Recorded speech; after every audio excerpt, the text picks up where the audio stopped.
तो बड़ी खबर पाकिस्तान से, जहां पर विद्रोह को लेकर बड़ी खबर आ रही है। पाकिस्तान में जेनजी ने खोला मोर्चा। नेपाल के बाद अब जेनजी जो है वो पाकिस्तान में सड़कों पर उतरे हैं। पीओके में खास तौर पर युवाओं का जो है भारी आक्रोश देखने को मिल रहा है, जिसे बताया जा रहा है कि शहबाज की नीतियों को लेकर ये प्रदर्शन किया जा रहा है। इससे पहले नेपाल में हमने देखा कि किस तरीके से जेनजी जो है वो बुरी तरह से बेकाबू है और उन्होंने तख्ता पलट तक कर दिया। लेकिन अब पाकिस्तान में बताया जा रहा है कि नई पीढ़ी यानी कि जेनजी अपनी सरकार के खिलाफ आक्रोशित है। खास तौर पर पाकिस्तान के अवैध कब्जे वाले कश्मीर यानी कि पीओके में हिंसक विरोध प्रदर्शन शुरू हो गया है। लेकिन जो बड़ी बात है वो ये है कि इस बार अगुवाई जो है वो जेनजी कर रहे हैं, यानी कि छात्र वर्ग जो शिक्षा सुधारों को लेकर सड़कों पर उतरा है। शुरुआत में ये विरोध बढ़ती फीस और मूल्यांकन की जो प्रक्रिया है उसके खिलाफ शांतिपूर्ण तरीके से आगे बढ़ रहा था, लेकिन अब शहबाज शरीफ सरकार के खिलाफ एक बड़े आंदोलन की तैयारी जो है वो शुरू हो गई है। ये आंदोलन पीओके में पाकिस्तान की जो युवा पीढ़ी है उसमें गहरे असंतोष के बाद जो है सामने आया है। हालांकि इस प्रदर्शन में छात्रों की मांग की अगर बात करें तो इस बार इंटरमीडिएट के स्तर पर जो छात्र हैं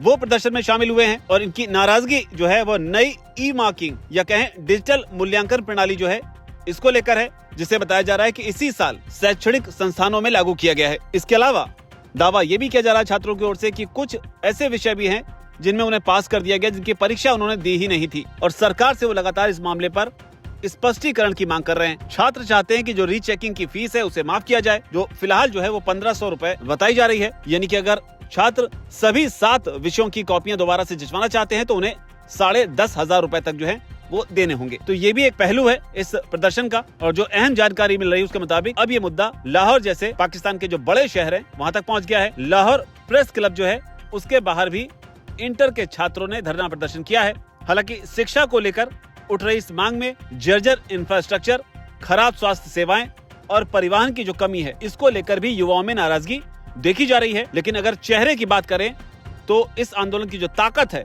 वो ज्वाइंट अवामी एक्शन कमेटी यानी कि JAAC उसे बताया जा रहा है। हालांकि मांग जो है वो किसी एक चीज तक सीमित नहीं है। बताया ये भी जा रहा है कि 30 मांगों वाला चार्टर जो है वो सुर्खियों में है, जिसमें टैक्स राहत, आटे और बिजली पर सब्सिडी, अधूरे विकास कार्यों को पूरा करने जैसी मांगे भी लगातार शामिल हैं। लेकिन उधर पाकिस्तानी सरकार जो है इस आंदोलन को कुचलने के लिए गोलीबारी का सहारा ले रही है और इसे देखते हुए छात्र बेहद नाराज हैं। छात्रों का गुस्सा पाकिस्तान के जो सेना प्रमुख हैं जनरल असीम मुनीर उनके खिलाफ भी देखने को मिल रहा है। और जो जानकारी मिल रही है इस आंदोलन को लेकर, जिसमें बताया जा रहा है कि पूरा पीओके जो है वो ठप हो गया है। ऐसे में इस प्रदर्शन को देखकर लोगों को नेपाल की याद आ रही है। माना जा रहा है कि जिस तरह से नेपाल में युवाओं ने सरकार के खिलाफ मोर्चा खोला, जिसका सरकार के पास कोई जवाब नहीं था, तो क्या पाकिस्तान में भी अब ऐसे ही हालात बनेंगे या फिर पाकिस्तानी सेना इसे बुरी तरह से कुचलने में कामयाब हो जाएगी? इस खबर को लेकर आपकी क्या राय है? कमेंट सेक्शन जरूर लिखें। धन्यवाद।